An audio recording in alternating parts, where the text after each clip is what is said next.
City. Actually, that's spot on. It is spot on.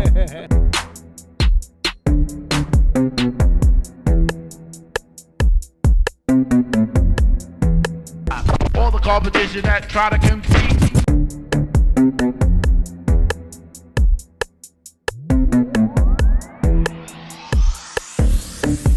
Everything is spot on.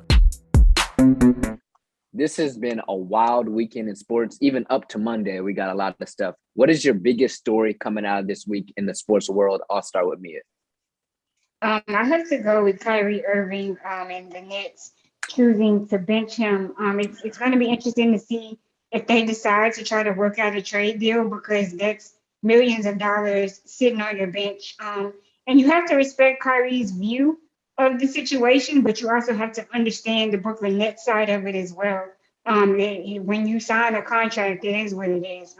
And so it's just a sticky situation all the way around. Hopefully they can find a middle ground.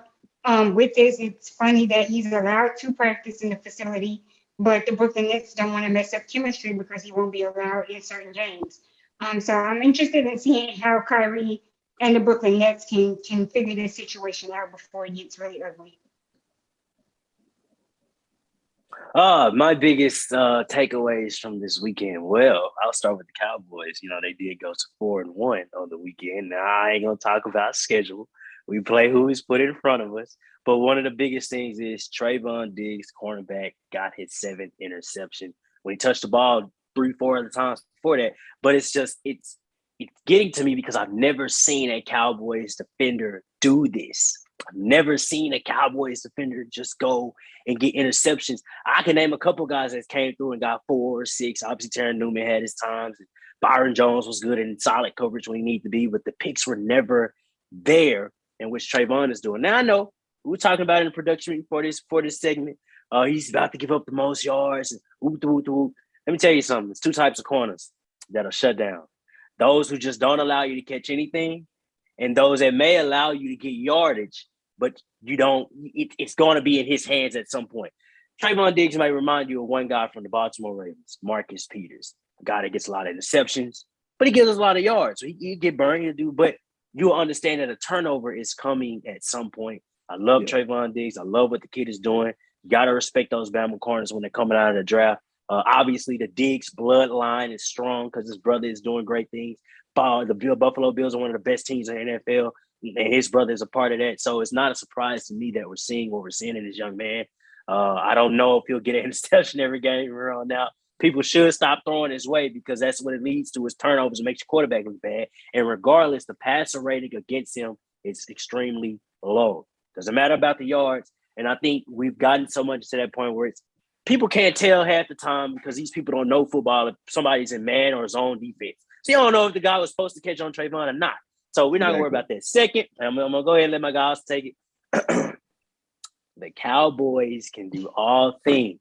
Oh, my God. Through Ezekiel Elliott that strengthens him. I told y'all that my man was not falling off the wayside. Now he's the 3rd leading rusher in the league. Everybody, Ezekiel. I know, because I said it. I told you, me, we got on that call with Brian Bryant. So I asked him, I said, was the line or Ezekiel? He said it was the line. Line's playing a lot better now. Ezekiel Elliott's playing a lot better. He looks better. I've met his trainer before. I've had a chance to talk, interview with him at Camp Exposure. Shout out to my guys, Lubbock Smith and Hatch them. And I knew that Ezekiel Elliott was coming into the season different. I am not too surprised to see what I'm seeing for him, but I am surprised to see him actually being one of the top 5 legit backs in the league. Again, you never see a resurgence like this from a running back. LT was probably the last guy I saw do it, and he turned himself more into a receiving back than running the football. Loving what I'm seeing from the Cowboys. Love Trayvon Diggs. Loving Zeke, as always. That's my take for the weekend. I guess my talk about them Texas boys, man. Man, it just sucks when you go from starting off so good because if you look at past Red River rivalries, Texas, when they start off good, they usually win. So it's like to see them start off with a bang and to see Steve Sarkisian offense in full effect. I mean, full effect. They were giving playmakers the ball all first half, and just the downfall of it was just atrocious. I'm a fan, but it made me not want to be a fan because this has happened before. it's just like, okay, this is a new era, new coach, best running back in the best college football player in the nation on the team. Quarterback's doing great. Defense was stout all first half, and then you go and they replaced their quarterback, and now they're scoring unanswered points, and now the game's tied. Then you get it was just a lot, man. It was a mediocre downfall, one that we've seen from Texas so many times, and it's just disappointing. But I feel like going off of that, Texas for the next couple of years is going to be very competitive. I definitely think Steve Sarkisian was a good pickup as a head coach, good offensive mind. He's going to definitely get the playmakers the ball when they need to get the ball. My news of the week is Ben Simmons reporting back to Philadelphia. I'm excited. Oh, it's real. I'm excited to buy some preseason tickets and see what the reaction from the fans of Philadelphia is. That was my feeling. That was my reaction. I just want to see the reaction. There's no way Ben Simmons lasts to the All-Star break with Philadelphia. The real question is, what kind of Ben Simmons is back? Is it, I want to come back and really try to win with Philadelphia? I doubt it. Is it, I'm going to play good, so I'm going to get my stock up and I can leave and go to a team with, probably the better chance of me leaving in a shorter period of time, like, you know what I'm saying? But then the other one is the James Harden effect. I'm going to come out here. I'm going to weigh 50 more pounds. I'm not going to do much, but I'm here and y'all going to pay me. I think we could see any one of those. I think it's one of the last two I said, but I'm just excited to see what happens in Philadelphia.